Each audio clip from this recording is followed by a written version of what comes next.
चौधरी की हवेली में चोरी हो गई। पूरा गांव कसम उठाने के लिए आया। 4 लोगों ने कुरान चादर में उठाकर कहा कि पूरा गांव इस चादर के नीचे से गुजरेगा, जो चोर होगा वो मर जाएगा। पूरा गांव चादर के नीचे से गुजर गया, लेकिन कोई नहीं मरा। पता है क्यों? क्योंकि चोरों ने चादर खुद उठा रखी थी। और ये बात चौधरी की हवेली के लिए नहीं थी।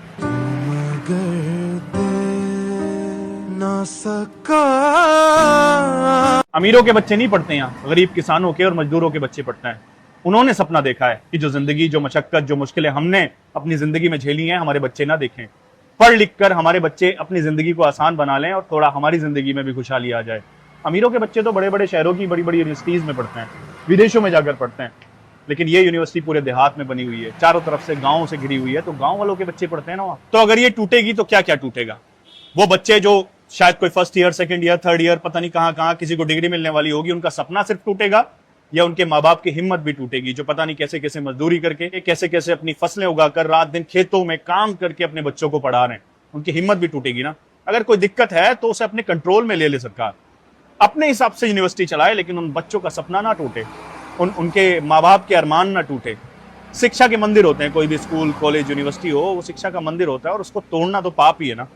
क्यों तोड़ना? अपने हिसाब से चलाओ। वैसे भी इलीगल की बात है तो पूरे हिंदुस्तान में कितनी सारी बिल्डिंग्स आपको मिल जाएंगी जो इलीगल होंगी, कि मैं तो ये कहता हूं कि कुछ ही बिल्डिंग्स ऐसी होंगी जो लीगल तरीके से बनी होंगी। तो फिर मैं समुद्र की गहराई से, दुनिया के दूसरे कोने से गुजारिश कर रहा हूं सरकार से कि इसको ना तोड़ा जाए। इसके साथ साथ बहुत कुछ टूट जाएगा, वो सारे सपने, अरमान टूट जाएंगे, शायद हिम्मत भी टूट जाए, शायद कोई फिर माँ बाप अपने बच्चों को कहीं दूसरी यूनिवर्सिटी में एडमिशन दिलाने की हिम्मत ना करे, किसी ने लोन लेकर, कर्ज लेकर कैसे कैसे अपने बच्चों को वहां पर पढ़ाया होगा। अब ये टूटेगा तो बहुत कुछ टूटेगा। अपने कंट्रोल में सरकार इसको ले और अपने हिसाब से चलाए, ना सपने को टूटने दे। और ऐसा कोई भी स्कूल, कॉलेज कहीं पर भी बना है, सिर्फ बनाने की सोचे, क्योंकि हमें ज़रूरत है। आजकल हमें ज़रूरत है दुनिया से, जब हम कंधा मिलाएंगे तो सिर्फ हम एजुकेशन से मिला सकते हैं। उनके साथ हम बराबरी करनी है तो एजुकेशन में उनके बराबर आकर, काबिलियत में उनके बराबर आकर, उनके जैसे बहुत सारे AI और ये सब आ रहे हैं, सब एजुकेशन से आ रहे हैं ना। कैसे करेंगे? पढ़ लिख कर ही करेंगे ना। तो इसके लिए तो सब स्कूल, कॉलेज, यूनिवर्सिटीज, इन सब का होना जरूरी है, इनका बनना जरूरी है, तोड़ना जरूरी नहीं है। बनाइए जितने बना सकते हो, और इसको अगर कोई इलीगल इसमें है तो इसको अपने कंट्रोल में लेकर चलाइए, लेकिन कुछ भी मत टूटने दीजिए, ना इन बच्चों के सपने, ना इनके पेरेंट्स की हिम्मत, और ना इस देश का हौसला, क्योंकि जब पढ़ेंगे तभी हम आगे बढ़ेंगे। नॉर्मल सा जहर जब किसी के अंदर जाता है ना, किसी शरीर के अंदर जाता है, तो शायद वो एक जान लेता है, लेकिन बातों का जहर जब कानों के अंदर जाता है ना, दिल दिमाग के अंदर जाता है, तो सैकड़ों रिश्तों को बर्बाद कर देता है। तो कभी भी किसी रिश्ते को तोड़ने की, किसी के बीच में दूरी पैदा करने की वजह मत बनना, क्योंकि किसी के बीच के। जब एक बेटा अपने बाप को यतीम खाने छोड़ने आया तो उसकी बीवी का फोन आया। बोलती है कि अपने बाप से ये कहकर आना कि अब त्योहारों पर भी घर आने की जरूरत नहीं है।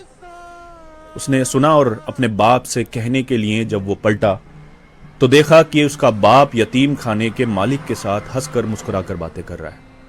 वो हैरान रह गया और बड़ी हिम्मत करके यतीम खाने के जो मालिक थे उनसे पूछा कि क्या आप मेरे बाप को पहले से जानते हैं? उसने कहा हाँ जानते हैं। कब से? उसने कहा हमारी पुरानी मुलाकात है। हाँ मगर कब से जानते हैं? तब उनका जवाब, उन्होंने कहा कि मैं तुम्हारे बाप को तब से जानता हूं जब सालों पहले वो हमसे एक यतीम बच्चा अपने घर पालने के लिए ले गए थे। लोग कह देते हैं बाप ने किया ही क्या है।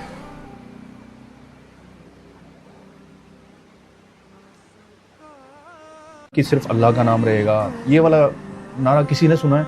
ये स्टोरी जब मैंने अपने ही दोस्त के अकाउंट पर देखी तो बड़ा दुख हुआ देखकर। आप में से बहुत सारे लोग पूछ रहे हैं, मैसेज कमेंट कर रहे हैं कि आपने कोई बोला क्यों नहीं? प्रोटेस्ट इतना बड़ा ये सब हो गया देश में, आपने बोला नहीं। हालांकि मैं बिजी था, मतलब पूरा दिन ड्यूटी की, उसके बाद इमरजेंसी आई, रात में 4 बजे तक ड्यूटी पर था, 5 बजे जाके सोया मैं। लेकिन इसी बीच जब मैंने स्टोरी देखी ना तो मुझे दुख हुआ। अब मैं पूरी बात आपको बताता हूँ, फिर आप मुझे बताना, इसके जवाब देना, क्योंकि मैं तो वहाँ पर था नहीं। या तो वो लोग जवाब दें जो लोग वहाँ पर थे, या फिर वो लोग जिन्होंने ऐसा कुछ सुना हो। क्या क्या नारे लगे हैं, ये प्रोटेस्ट किस लिए था, तो मेरा बोल के क्या फायदा होगा? वहाँ पे करने वाले जो हैं वो मतलब किस तरह से तोड़ मरोड़ा जा रहा है। मैं कुछ बोल दूं, मेरी वीडियो को कैसे तोड़ मरोड़ कर पेश कर दिया जाए। मैंने एक कॉमेडियन को जरूर सुना, उसने बोला था, लेकिन उसने भी इस तरह का नारा कोई बोला नहीं था। हालांकि मैं पूरी तरह से दिल से ये बात बोल रहा हूँ कि अगर आप राम का नाम ले रहे हो तो राम जी, इज्जत से नाम लो, किसी का भी, किसी भी धर्म को इज्जत दो। लेकिन इस तरह के नारे कि आप मुझे बताएं, ये वाले नारे क्या लगे हैं इस प्रोटेस्ट में? कुछ ऐसा हुआ इस प्रोटेस्ट में?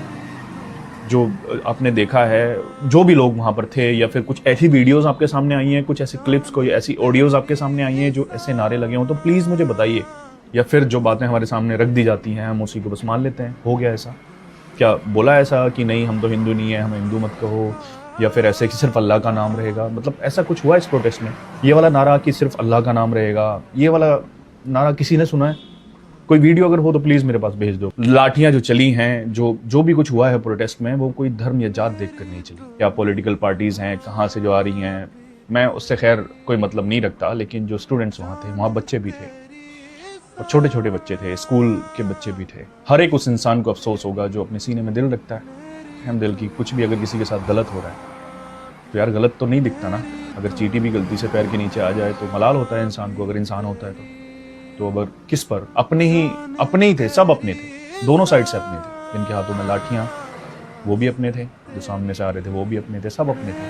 दोनों के बीच में ये सब ऐसा हुआ है तो दुख की बात तो है ना। ये भविष्य है सारे, जो स्टूडेंट्स हैं सारे भविष्य हैं हमारे देश का। कह दो फिर भविष्य नहीं है। मतलब एजुकेशन अगर नहीं रहेगी, सारे देश कैसे आगे निकल रहे हैं? टेक्नोलॉजीज में आगे निकल रहे हैं ना, तो टेक्नोलॉजी कैसे आएगी? एजुकेशन से आएगी। एजुकेशन कहाँ से आएगी? बच्चे वही लेंगे ना एजुकेशन, रोबोट तो लेंगे नहीं। मैं तो सारा सोशल मीडिया पर या न्यूज़ पर ही देख रहा हूँ। आप बताइए मुझे, क्या जितने भी जो इस पोस्टर में बनाए गए नारे हैं, ऐसा कुछ हुआ था इस प्रोटेस्ट में?